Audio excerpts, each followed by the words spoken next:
Ma rencontre avec Christ est une histoire formidable.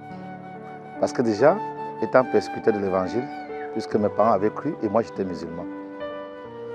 Pour moi, c'était une histoire bizarre de dire Christ, Christ, Christ, parce que pour moi, je savais que le seul Dieu était le Dieu que ma religion prêchait. Alors quand j'arrive à Douala en 1997, je commence un travail où j'étais chef de protocole d'une haute personnalité, où je devais lire ces journaux, les condenser pour lui remettre. Et nous faisions beaucoup de voyages entre Douala et Yaoundé. J'occupais un poste très important où on m'a fait la proposition de certaines choses, qui ne sont pas très bien et qui étaient, entre autres, entrer dans les loges. Pendant l'un de nos voyages, il m'a dit « Charles, tu as une très belle étoile qui brille, j'aimerais te parrainer ». J'ai dit « Parrainer dans quoi ?» Il me dit « Dans la franc-maçonnerie, parce que là-bas tu seras bien, tu auras beaucoup d'argent, parce que quand je te vois, je sens que tu auras beaucoup d'argent, mais pour y arriver, il faut qu'on te soutienne, il faut qu'on te donne cet accompagnement, parce que tous ceux que tu vas réussir ont été toujours accompagnés, ont été coachés. » Je lui ai dit « Je vais réfléchir », puis j'ai dit non. Le jour où j'ai dit non, je suis tombé malade. Pendant un mois, je ne pouvais pas dormir les nuits. Chaque fois que je me couchais, on me poursuivait.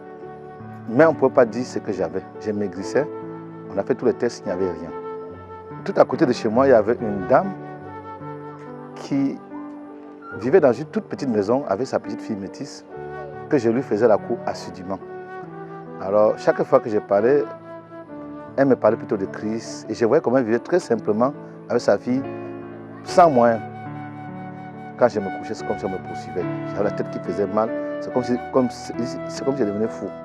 C'est vrai, c'était un peu comme la folie déjà, parce que faire 2 mois sans dormir, c'est compliqué. Alors, dans ma maladie, je suis allé là-bas un soir, elle lui dit « Ça ne va pas, je ne dors pas la nuit ». Quand elle lui a posé le problème, elle me dit « Ce soir, chez nous à l'église, il y a un séminaire sur comment être délivré dans la puissance démoniaque ». J'ai dit « Je ne peux pas marcher ». Elle me dit « Je vais t'accompagner ». C'est comme ça qu'ils m'ont accompagné dans leur église. Quand je suis arrivé, j'ai suivi les gens prier à haute voix. J'ai dit Seigneur, on m'a alors fait entrer cette fois-ci exactement là où je ne veux pas entrer. Je me suis assis à la porte parce que je disais que vos choses là, quand vous avez commencé, il faut faire ça l'autre. Il ne faut même pas m'approcher. Alors ils priaient devant, ils criaient, ça ne me disait rien. Tout mon problème était que ça a fini, je rentre chez moi. Ça, ils ont prié, ils ont continué. La sueur coulait sur moi comme de l'eau. Au point où ça avait rempli tout là où j'étais. Comme une fontaine. Tout mon devant était mouillé et ça coulait même jusqu'aux escaliers.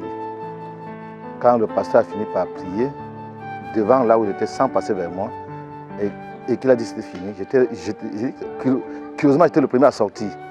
Quand je me suis retrouvé dehors, tout allait bien. Cette nuit, je suis rentré, j'ai dormi très très bien.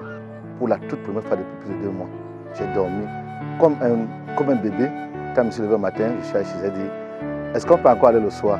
Elle me dit, non, c'était fini, c'était le dernier jour hier. Mais il y a eu quelque chose qui s'est passé au travail. Quand je suis arrivé au travail,